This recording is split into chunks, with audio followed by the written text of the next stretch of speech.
Namaskar. Today I am going to discuss Kronig Penney model. The potential experienced by an electron in a crystal is assumed to have the form of a one-dimensional periodic array of a square wells with period A plus B. This model is known as the Kronig Penney model and it forms the basis of the band theory of solids. Mathematically, the periodic potential is given by Vx is equal to V naught for x minus B to 0 and is equal to 0 for x 0 to a with the condition of periodicity. Now I am going to solve the Schrodinger equation for this one-dimensional periodic potential and obtain a very important relation that explains the formation of bands in solids. The Schrodinger equation for this potential is d2 psi upon dx square plus 2m e minus v naught upon h cut square psi is equal to 0 for x minus b to 0 and d2 psi upon dx square plus 2m e upon h cut square psi is equal to 0 for x 0 to a.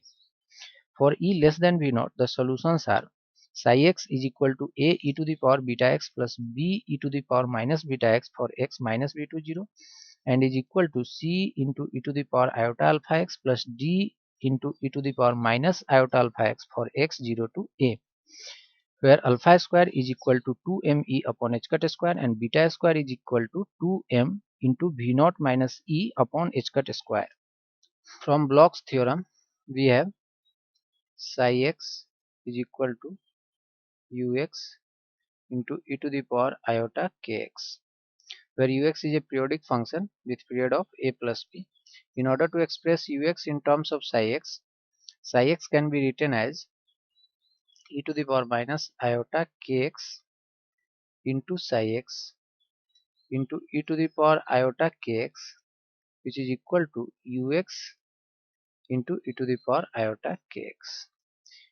It can be clearly seen that ux is equal to psi x into e to the power minus iota kx, which must be periodic with period a plus b. Now continuity of psi and d psi by dx at x equal to 0 gives a plus b is equal to c plus d, which is equation number 1, and beta times a minus b is equal to iota alpha c minus d, which is equation number 2. Similarly, periodicity of ux and du by dx gives u of minus b is equal to u of a and du by dx at x equal to minus b is equal to du by dx at x equal to a. These two conditions of periodicity gives us these two equations, which we call equation number 3 and equation number 4.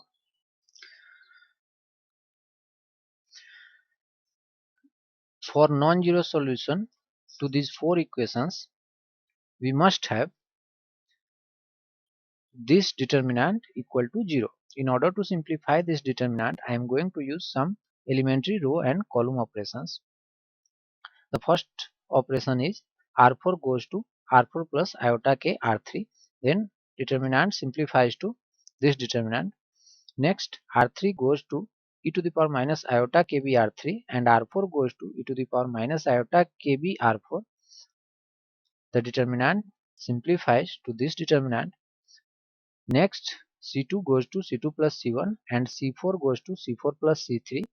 Then our determinant simplifies to this determinant. Next, using C1 goes to C1 minus half C2 and C3 goes to C3 minus half C4. The determinant further simplifies to this determinant, which is equated to 0. Now taking 2 common out of row 1 and expressing exponential functions in terms of trigonometric and hyperbolic functions, we get this determinant.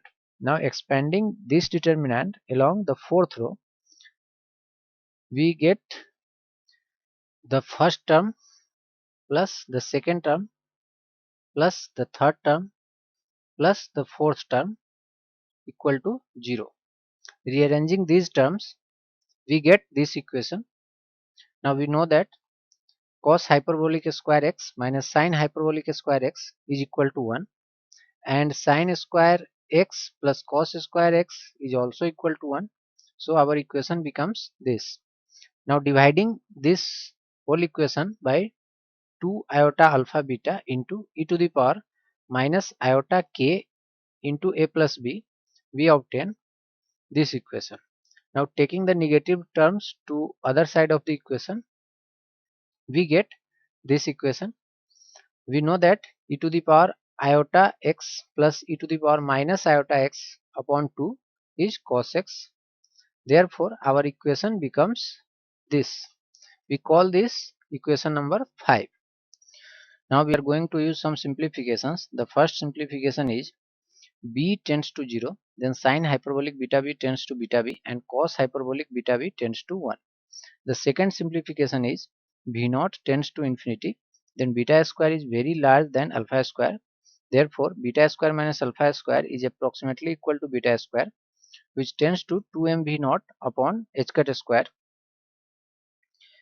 Since beta square is equal to 2m v naught minus e upon h cut square.